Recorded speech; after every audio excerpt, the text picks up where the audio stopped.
Chers amis, bienvenue dans cette nouvelle vidéo. C'est plutôt un podcast puisque je vais blablater avec vous d'un sujet qui est très intéressant.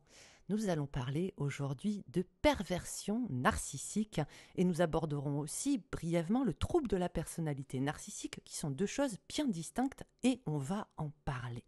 Vous m'avez beaucoup demandé de parler de narcissisme, de perversion narcissique.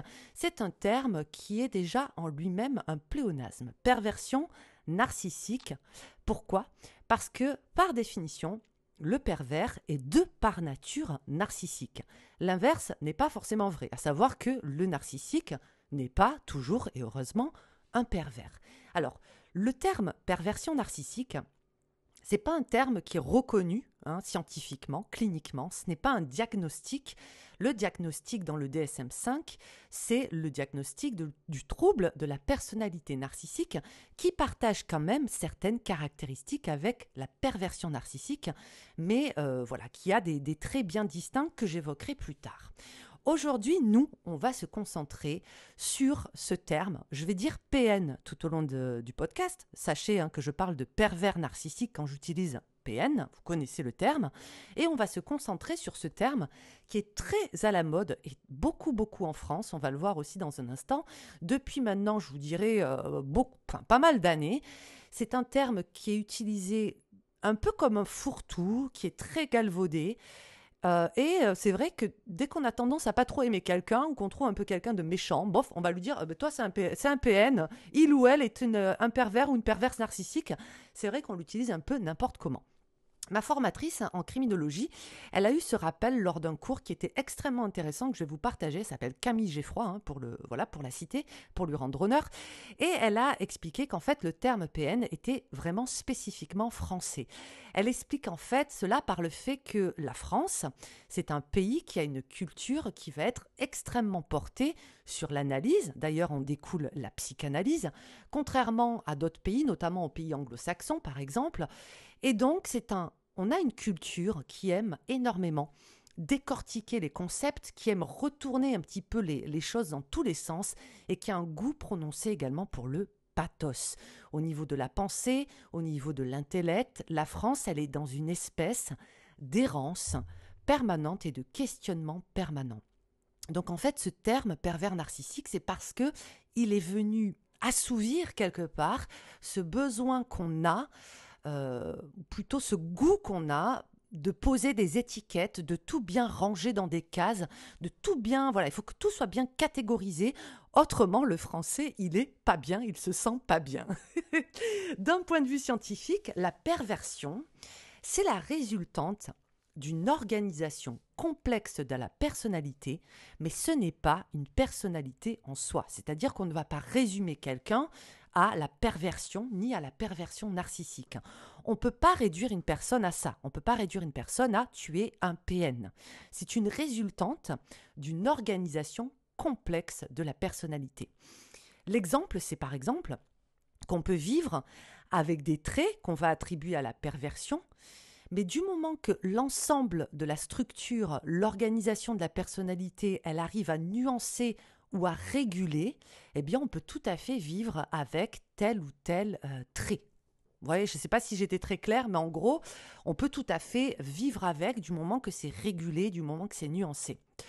Pour bien comprendre la notion de narcissisme, parce qu'on va commencer par le narcissisme et ensuite on fera la perversion narcissique, je pense qu'il est super important de faire un rappel du mythe fondateur avec le mythe de Narcisse. Alors, il existe vraiment pléthore de versions de ce mythe.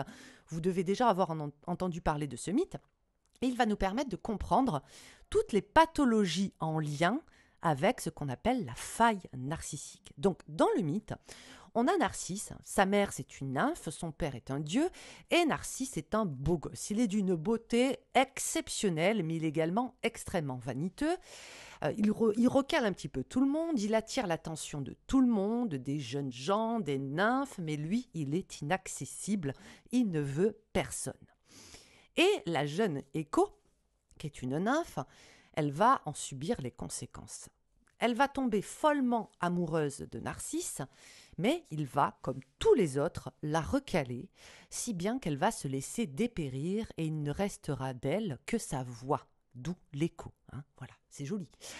Son dédain, le fait qu'il recale tout le monde, qu'il soit quand même très vaniteux, eh bien ça va interpeller la déesse Némésis, qui est connue pour être, entre autres, la déesse de la vengeance, qui va à son tour maudire Narcisse. Et Némésis, elle va le punir assez méchamment, et le châtiment, c'est qu'en fait, le jeune homme devra vivre un amour impossible. Et elle va pousser, elle va inciter tout doucement Narcisse au bord d'un ruisseau, et lorsqu'il va croiser son regard, son propre reflet, pardon, pas son regard, son reflet dans le ruisseau, eh bien, le mec tombe fou amoureux de son reflet. Il est fasciné par sa propre image, si bien qu'il va en oublier de manger, de boire, et il va se laisser dépérir d'amour, se contemplant sans cesse dans l'eau. Il va finir par en mourir, et c'est la légende qui dit ça, l'endroit où il est mort, des fleurs blanches émergent de cet endroit-là, et ces fleurs étaient des narcisses. Donc, c'est intéressant parce qu'en fait, de ce mythe, on va voir pas mal de choses. Le terme, il est repris de Narcisse par Freud au début des années 1900, et ce mythe, il soulève deux aspects fondamentaux. Le premier, c'est l'amour de soi. C'est ce que veut dire Narcisse, amour de soi. Et le deuxième aspect, c'est le rapport à l'autre. Parce qu'en effet, pour qu'il y ait intervention de cette notion de narcissisme, il doit y avoir un rapport à l'autre. Donc, l'amour de soi, dans le mythe de Narcisse, Narcisse est captivé par sa propre image qui est reflétée dans l'eau, et cet amour de soi devient obsessionnel et exclusif. Donc c'est une forme d'auto-admiration intense, mais aussi destructrice. C'est un amour qui, au lieu d'être une saine estime de soi, eh bien c'est un amour qui est aliénant, qui va absorber totalement l'individu, qui va l'éloigner de la réalité extérieure et de toute possibilité de croissance. Et le rapport à l'autre, toujours grâce à ce mythe, le mythe vient illustrer comment cet amour de soi extrême altère la capacité de Narcisse à se connecter aux autres. Les autres ne sont plus perçus comme des sujets, à proprement parler, mais comme des objets ou comme des reflets de ses propres besoins et désirs. C'est écho ça. Ça se traduit par une incapacité à établir des relations authentique, c'est impossible. L'autre, dans ce contexte du mythe, est soit complètement ignoré, soit vu uniquement comme un moyen de satisfaire un désir narcissique. Toujours en s'appuyant du mythe de Narcisse, il y a deux problématiques qui vont être soulevées. Soyez attentifs, parce que c'est très intéressant. Et après, ce sera un peu plus simple, vous verrez, ce sera un petit peu plus dans la vulgarisation, mais là, c'est important. C'est l'amour de soi, le premier problème soulevé. L'amour de soi comme refus de l'autre. Narcisse, il est absorbé par son propre reflet. Il est à fond, il n'existe plus que ça. Et ça va démontrer l'obsession de soi, et cette obsession, elle exclut tout le reste. Et donc, elle exclut les autres, l'amour de soi comme refus de l'autre. Les autres, on l'a vu un peu plus tôt, ils deviennent des objets, des outils. Ils perdent totalement leur humanité, leur valeur propre. Plus rien n'a de valeur. Et dans la psychologie de Freud, ça s'associe à un état où l'individu ne peut pas établir de relations saines car il ne voit les autres qu'à travers le prisme de ses propres désirs, de ses propres besoins, de sa propre personne. Sa relation à l'autre est vue systématiquement par le prisme de sa personne à lui. Ça, c'est la première problématique soulevée. Et la deuxième, ça va être l'amour de soi comme dédoublement et déni. Qu'est-ce que ça veut dire ? Le mythe illustre ce dédoublement. En effet, Narcisse ne reconnaît pas son reflet comme lui-même, mais le perçoit comme un objet d'amour. Son reflet dans l'eau, ce n'est pas lui. C'est l'objet de son amour. C'est un déni de la réalité qui conduit à une perte de contact avec la réalité, avec le monde extérieur, et donc finalement à la destruction. Freud interprète ce phénomène comme le moment où l'individu se perd totalement dans cette auto-admiration, dans cette auto-absorption, à tel point que ça nuit totalement à son être, à son bien-être, à lui-même, à sa vie, à ses relations. Donc, le narcissisme, il ne faut pas non plus le voir comme quelque chose d'exclusivement, je mets des guillemets, négatif. Bien évidemment qu'une dose de narcissisme est considérée comme, là aussi je mets des guillemets, normale et même nécessaire à notre développement personnel, que ce soit pendant l'enfance ou même plus tard. Ça va se manifester, par exemple, dans l'estime de soi, dans son identité, dans l'affirmation de son identité, dans ses ambitions, dans ses réalisations, dans ses relations interpersonnelles. Et là, on fait bien le distinguo donc entre un narcissisme qu'on pourrait considérer d'équilibré d'un narcissisme déséquilibré. Et c'est de lui qu'on va parler aujourd'hui. Le narcissisme déséquilibré provient systématiquement de ce qu'on appelle la faille narcissique. Donc, le narcissisme équilibré, il est sain, il s'adapte, il est autonome, il nous permet d'être confiants, d'avoir des relations saines. Le narcissisme déséquilibré, il vient d'une faille narcissique, c'est-à-dire une blessure, une carence affective profonde qui va mener à une quête constante de validation, d'admiration ou de supériorité, toujours dans un but de compenser un sentiment d'insuffisance intérieure.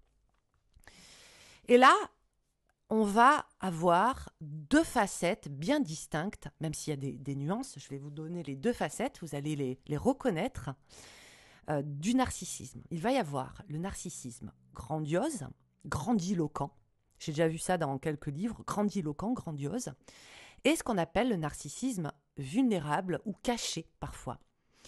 Chacune de ces caractéristiques ont des impacts sur l'individu, le comportement et les relations. Le narcissisme grandiose, c'est le plus facile à reconnaître. Il est reconnaissable parce que dans ses caractéristiques, le narcissisme grandiose, ça va être l'auto-perception exagérément positive. Les individus avec ce type de narcissisme se voient comme spéciaux, comme supérieurs, comme possédant des talents, des capacités exceptionnelles.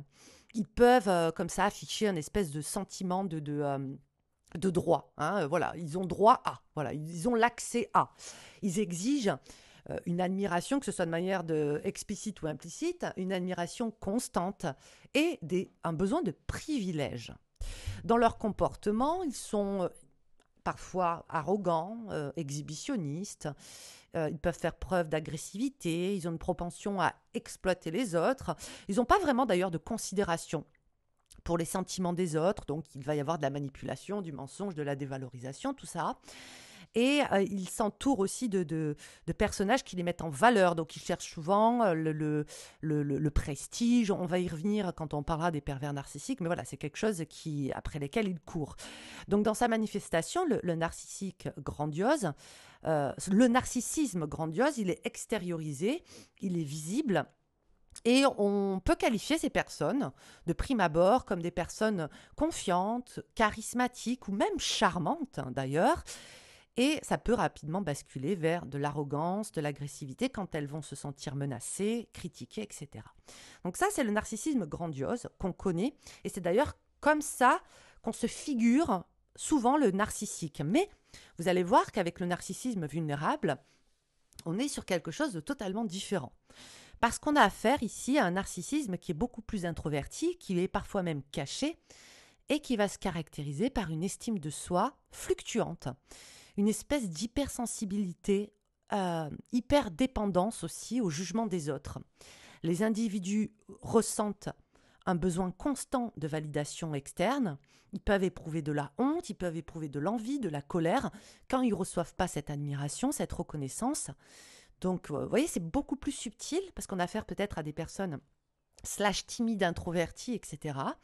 Donc, elles se montrent d'ailleurs souvent timides, réservées, voire humbles, mais elles sont en proie intérieurement à des sentiments intenses de grandeur, d'envie, de ressentiment, de frustration. Leurs relations sont souvent fragiles parce qu'elles sont marquées justement par cette alternance entre le besoin d'attachement et la peur du rejet. Et le narcissisme vulnérable, il est moins évident à voir que le narcissisme grandiose, parce qu'il peut être masqué justement par des comportements de retrait, de fausse modestie, d'humilité. Et c'est sous-jacent à ces comportements que va se trouver cette lutte constante pour la reconnaissance et cette sensibilité aiguë à l'échec ou à la critique. Alors, comment est-ce qu'on devient narcissique? C'est quoi les causes? Là, ça pourrait faire l'objet vraiment d'un podcast à part entière et ce serait vraiment trop long. Donc, je vais me permettre de le schématiser, de le vulgariser un petit peu. Mais les causes du narcissisme, particulièrement dans des formes déséquilibrées ou voire même pathologiques, c'est, on l'a vu, toujours lié à ce qu'on appelle une faille narcissique. Et cette faille, elle peut être le résultat de multiples facteurs, de diverses expériences, de circonstances défavorables, en particulier durant des phases critiques du développement, donc aussi pendant l'enfance. Donc, quelques causes courantes, il peut y avoir des... Attention, c'est pas parce que vous avez certaines de ces facteurs-là que vous êtes forcément narcissique. Et c'est pas parce que vous êtes narcissique que vous avez forcément eu ces facteurs-là. Bon, bref. Mais on peut retrouver effectivement des expériences traumatiques, des traumatismes, qui peuvent... Pourquoi? Parce qu'en fait, des traumatismes, notamment vécus pendant l'enfance, ça peut venir perturber le développement de l'estime de soi et donc de l'image de soi. Donc voilà, ça peut venir perturber tout ça. Il peut y avoir des carences affectives, par exemple, un manque d'attention, d'affection, de soutien. Ça peut mener à chercher de manière excessive l'admiration, l'affection, le soutien, la validation, etc. Mais vous verrez que l'inverse est aussi possible. Quand il y a trop de validation ou trop d'attention ou trop de valorisation, notamment de la part des parents, ça peut contribuer à la formation de traits narcissiques. Lorsque, par exemple, des enfants sont constamment, on appelle ça, vous savez, les enfants rois, le centre d'attention, qui reçoivent des éloges de manière excessive, qui on leur dit jamais non, voilà, des enfants qui ne sont pas soumis à la frustration, parce qu'on leur dit jamais non, ils sont habitués à recevoir tout ce qu'ils désirent sans limite, ils ne sont pas confrontés à la réalité du besoin, ils ne peuvent pas, ils vont développer un sens gonflé de leur importance et ça peut mener à une faible tolérance à la frustration ou à l'échec et donc à certaines failles narcissiques. Il y a bien évidemment des périodes de douleur, des phases difficiles, un environnement défaillant, un environnement peu sécurisé. Quand on grandit dans un environnement extrêmement instable, imprévisible, voire même dangereux, ça peut encourager ce développement qu'on appelle du moi fortifié, qui va être centré sur la protection de soi à l'excès. Donc ça ne veut pas forcément dire systématiquement vouloir dire qu'on va déboucher sur un trouble de la personnalité narcissique ou perversion narcissique, pas du tout, mais ça peut y contribuer. Et puis encore une fois, ça peut être un narcissisme qui est équilibré et qui est sain, d'accord, qui constitue aussi le développement et de l'identité. Mais là où ça devient problématique, c'est quand cette faille narcissique engendre donc ce narcissisme à l'excès. Quand il y a un surdosage du narcissisme, on va alors parler d'hyper-narcissisme. Et c'est quand on parle d'hyper-narcissisme qu'on arrive alors dans le territoire de la perversion narcissique. Est-ce que vous me suivez? Quand il y a un narcissisme en excès, hyper-narcissisme égale perversion narcissique. Ce n'est pas systématique, mais on est dans son terre-terre. Et dans ce cas-là, il y a un état où le narcissisme dépasse largement le niveau sain, le niveau équilibré, et il devient envahissant, il devient excessif et il peut devenir destructeur. Donc l'hypernarcissisme, c'est une forme intensifiée de narcissisme pathologique et il y a un impact destructeur.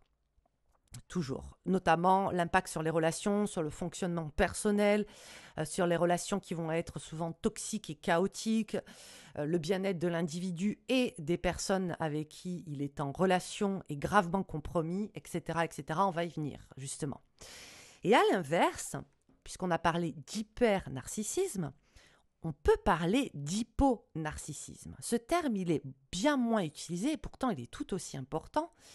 Et l'hyponarcissisme, ça va être quand il n'y a pas assez de narcissisme, c'est pas assez bien dosé, donc ça va impliquer une très très faible estime de soi, un manque d'intérêt pour soi-même, et là, ça peut être très problématique. Donc, quelques points, quelques caractéristiques de l'hyponarcissisme, quand on est en défaillance totale. Faible estime de soi, une image très négative de soi-même, on se sent inférieur à tout le monde, on a du mal à reconnaître sa propre valeur, on est dépendant aux autres pour recouvrer une part de cette estime. Donc on a besoin de l'approbation, de la reconnaissance, on a besoin pour nous procurer cette validation intérieure. Il y a une répression du soi également. On peut avoir tendance à réprimer, minimiser les succès, les talents, les opinions. Et puis il y a une vulnérabilité aux relations déséquilibrées. C'est comme s'il y avait un terreau propice ici à ce type de relation. Donc qu'est-ce qu'on constate? Que dans les deux cas, dans le cas de l'hypernarcissisme, perversion narcissique ou de l'hyponarcissisme, eh bien que les comportements puissent être radicalement différents, les individus hyponarcissiques et les PN partagent tous les deux un manque profond d'estime de soi. Chez les hyponarcissiques, ça va se manifester de manière évidente par ce sentiment d'infériorité, ce besoin constant de validation. Et chez les PN, ce manque, il est là, mais il est masqué derrière une façade de supériorité, derrière une façade de contrôle. Mais au fond, les deux sont motivés par la même chose. Le truc, c'est qu'en fait, ils n'agissent pas dans les mêmes sphères. Vous voyez ce que je veux dire? Donc l'hyponarcissique, eh bien, il va servir de nourriture au PN, qui lui va complètement le vampiriser. L'hyponarcissique, en admirant son sujet, en admirant le PN, il le nourrit. Et parfois de manière involontaire. Donc les hypos, vous avez compris maintenant, hyponarcissiques, les hypos, vont involontairement nourrir les PN en répondant à ce besoin constant d'admiration, de domination. En cherchant l'approbation, la validation dont ils ont besoin, le PN va leur donner. Et en même temps, le PN va renforcer le sentiment de supériorité et d'importance l'hypo va renforcer le sentiment de supériorité et d'importance du PN. Donc en fait, les deux, ils se bouffent. Donc on est dans ce qu'on appelle vraiment communément la relation toxique, où tu vas avoir le PN qui va dépendre de sa victime pour se sentir valorisé, et l'hyponarcissique qui va dépendre du PN pour se sentir aimé. Les deux se trouvent donc souvent. C'est pour ça qu'on dit pourquoi est-ce que j'arrête pas de tomber sur les mêmes profils, etc. C'est parce qu'en fait, voilà, les deux se trouvent. Donc, si on parle aujourd'hui de la perversion narcissique, c'est grâce à un monsieur en particulier qui s'appelle Paul Racamier. Et selon lui, le PN se fait valoir au détriment des autres.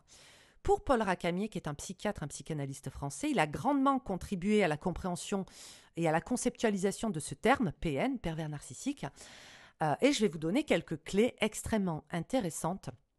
Et vous allez, voilà, peut-être que vous connaissez déjà, qui pourrait définir la perversion narcissique. Donc, Racamier, il a introduit ce terme, PN, en 86, et il a utilisé ce concept pour décrire une certaine dynamique psychologique où un individu, pour protéger son propre narcissisme et éviter la confrontation avec ce dernier, avec sa faille, avec ses faiblesses, avec ses défaillances, eh bien, il va projeter tous ces aspects négatifs sur quelqu'un d'autre. On reconnaît cet effet miroir, on reconnaît cet effet mythe de Narcisse avec ce fameux miroir dans le ruisseau.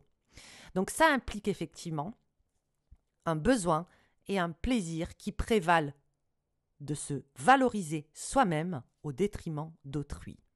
Alors il y a plusieurs façons, traits. Un des aspects du PN, c'est ce qu'on appelle la séduction narcissique. Ça, c'est imparable. Les PN, les narcissiques, les pervers narcissiques, sont souvent beaucoup charmants, la flatterie, les promesses d'amour, la reconnaissance. Voilà, en fait, ils nous mettent en confiance, ils nous mettent à l'aise. Ils arrivent parfois, alors je ne dis pas tous, Mais dans cette séduction narcissique, on va avoir cet aspect charmant, cet aspect charismatique, cet aspect parfois même éloquent, très agréable. Ça peut être aussi par le maniement de l'humour, enfin, toutes ces choses-là où on est charmé. Dans cette séduction narcissique, il y a aussi cette notion de renforcement de l'ego, c'est-à-dire que les individus qui pratiquent, on va dire, la séduction narcissique cherchent généralement à renforcer leur propre ego en attirant l'admiration, l'attention et l'affection des autres. C'est une espèce de « je te capte » et pour te capter, il faut que je fasse quelque chose qui va t'attirer. Donc, dans ta manière de t'habiller, de te vêtir, de parler, ce que tu diffuses, ce que tu projettes, il y a quelque chose, la captation d'audience ici. Ça permet de se sentir plus puissant, plus désirable et surtout important.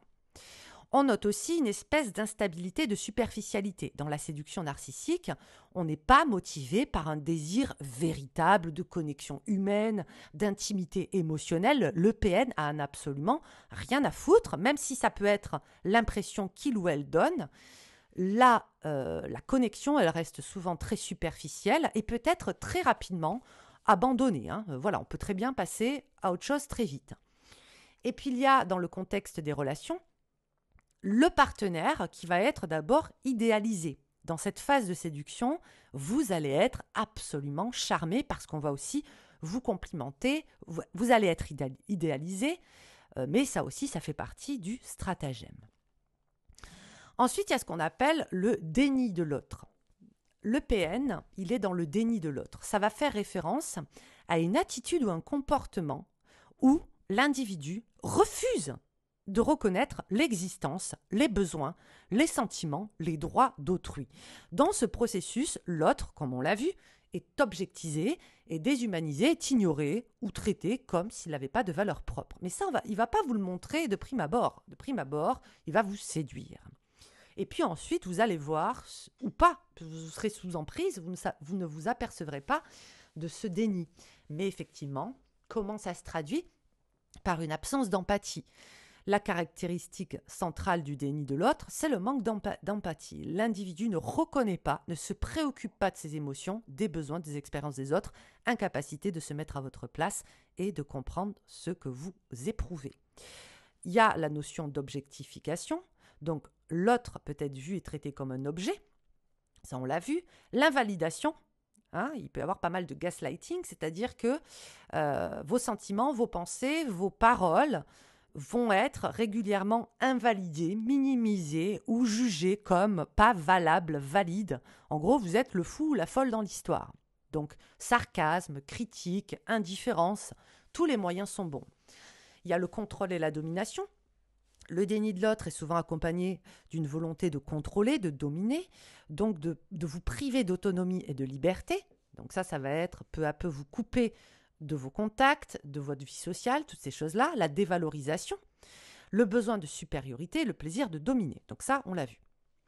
Il y a une propension particulière aussi chez le PN à faire de l'auto-victimisation et pour ce faire, à procéder à l'inversion des rôles. Et ça, c'est quelque chose de très, très pervers, justement, qu'on observe très souvent. Les PN peuvent s'inventer, exagérer des rôles de victimes, même et surtout lorsqu'ils sont les agresseurs. Ça, c'est vraiment horrible. Par cette inversion des rôles, ils cherchent à gagner de la sympathie, de l'empathie, de l'attention, ou ils cherchent à justifier des comportements abusifs ou manipulateurs. Cette inversion des rôles, elle implique un évitement de la responsabilité. Donc en se présentant comme victime, ils évitent de prendre la place du coupable. Ils évitent d'endosser toute responsabilité. Ça permet de continuer à se comporter de manière nuisible, de manière toxique, sans jamais avoir à affronter les conséquences ou à changer. Il y a de la manipulation émotionnelle, bien évidemment, parce que l'auto-victimisation, c'est une forme de manipulation émotionnelle qui va susciter de la pitié, de l'empathie, de l'attention, du soutien. Alors ça, on le voit sur les réseaux sociaux notamment, ça y va, le sad phishing, et vas-y que ça pleure, et vas-y que ça chiale, tout ça pour capter l'attention encore une fois et s'en nourrir, quoi. Détourner aussi l'attention des vraies victimes ou de minimiser leur souffrance. C'est-à-dire que en étant le premier à pleurer ou la première à pleurer, à se plaindre, eh bien, ça va détourner l'attention de la source de souffrance originelle véritable. Donc, ça met aussi la parole de la vraie victime, ça la réduit au silence. Parce que vous avez pleuré, quand je dis vous, hein, le PN a pleuré en premier ou plus fort. Il y a aussi cette notion que face à la critique ou à l'échec, l'auto-victimisation, ça va être pour le PN un moyen de protéger cette estime de soi qui est si fragile. Du coup, vous remarquerez que ce n'est jamais de sa faute. En attribuant la faute à d'autres ou à des circonstances extérieures, Mercure rétrograde, je rigole, on le fait tous, hein, et on n'est pas tous des PN. Et bien comme ça permet de maintenir cette image idéalisée et ça évite de faire face à ses propres défauts, à ses propres échecs, à ses propres mises en question. Donc ça va jamais être de votre faute. Ça va être, quand le PN va toujours, je dis bien toujours, trouver des excuses. J'étais malade, les enfants étaient malades, c'est pas de ma faute. Ah oui, je me suis trompée lorsque j'ai dit ça, mais c'est parce que le site internet n'était pas mis à jour. Vous voyez, même sur des petits détails, c'est une incapacité à reconnaître une erreur. C'est pas possible. Le PN ne se trompe jamais.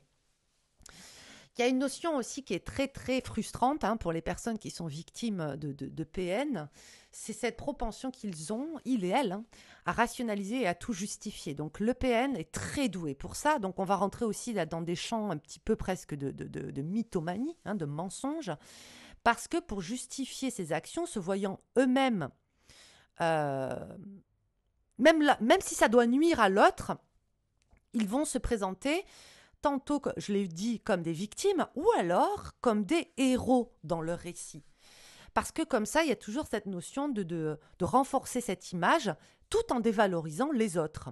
Et ils le font d'une manière très subtile.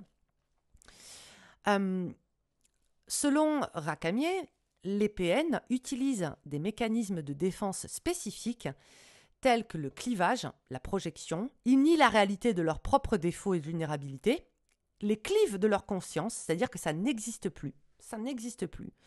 Et vont la projeter ou les projeter sur d'autres personnes.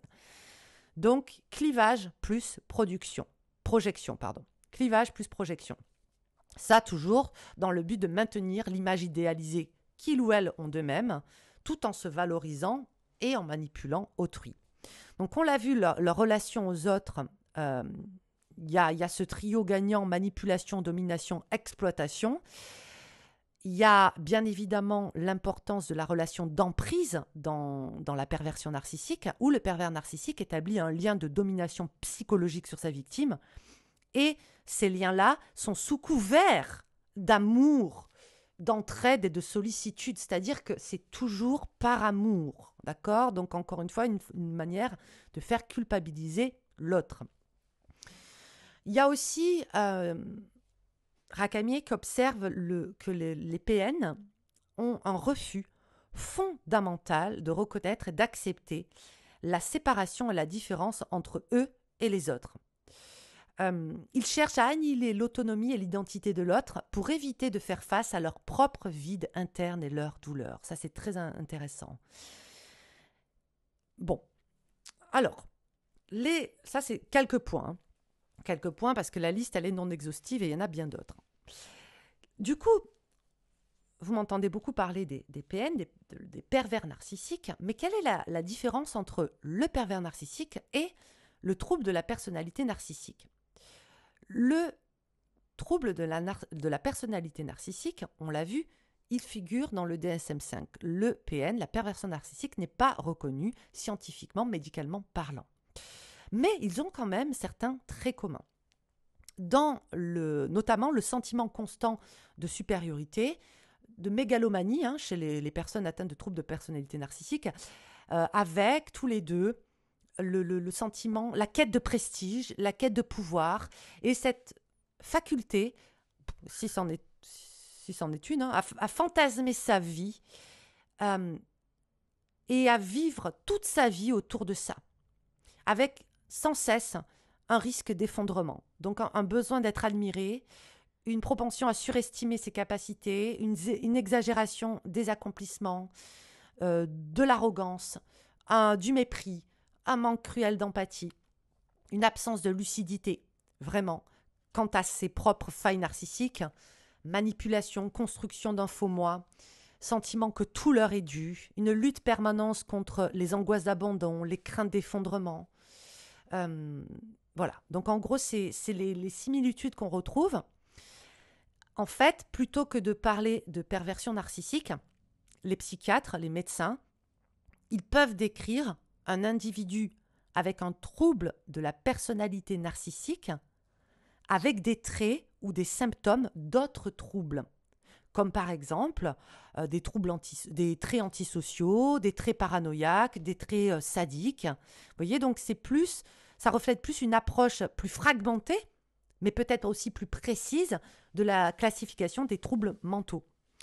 Le psychanalyste, lui, il va utiliser un langage descriptif, théorique, alors qu'en psychiatrie, bien évidemment, là, je raccourcis, hein, on va utiliser un langage clinique standardisé pour le diagnostic. Le psychanalyste va se concentrer sur les dynamiques psychiques profondes, l'histoire personnelle. La psychiatrie, elle va se concentrer sur la classification, le diagnostic et la gestion symptomatique. Pour terminer, comment est-ce qu'on accompagne, comment est-ce qu'on peut accompagner un pervers narcissique? Alors, c'est très très difficile, que ce soit pour les proches, que ce soit pour les victimes. Alors déjà, les victimes, moi je vous dirais pas d'accompagner, c'est pas votre job, hein, c'est pas votre job. Mais effectivement, les thérapeutes, les professionnels de la santé mentale, c'est extrêmement difficile. Ils vous le disent pratiquement tous et toutes. Pourquoi? Parce que déjà, on va avoir une absence de lucidité. C'est-à-dire que, on l'a vu, le PN a une absence totale de lucidité quant à ses problèmes qui va entraîner un manque cruel de remise en question, voire même une incapacité. Les PN ne peuvent pas, ont beaucoup de mal à se remettre en question. Leur structure de personnalité est construite de manière à protéger une image grandiose d'eux-mêmes, à éviter tout sentiment d'infériorité et de faiblesse.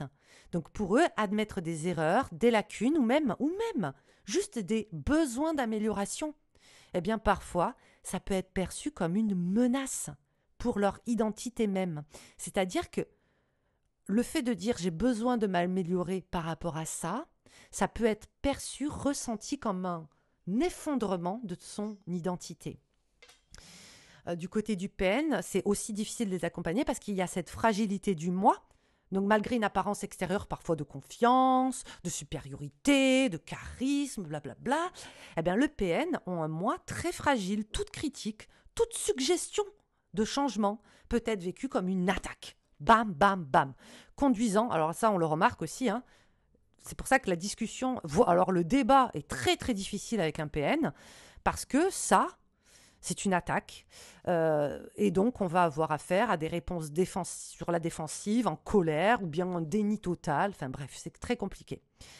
Il y a aussi cette notion que ces individus sont extrêmement manipulateurs et vont chercher à contrôler les situations et les personnes autour d'eux, dont notamment les thérapeutes ou les professionnels de la santé. Donc ça rend le travail du thérapeute difficile parce qu'ils peuvent aussi tenter de manipuler le thérapeute, plutôt que de s'engager dans un véritable travail introspectif, puisqu'ils ne savent pas le faire ou ils ne veulent pas le faire.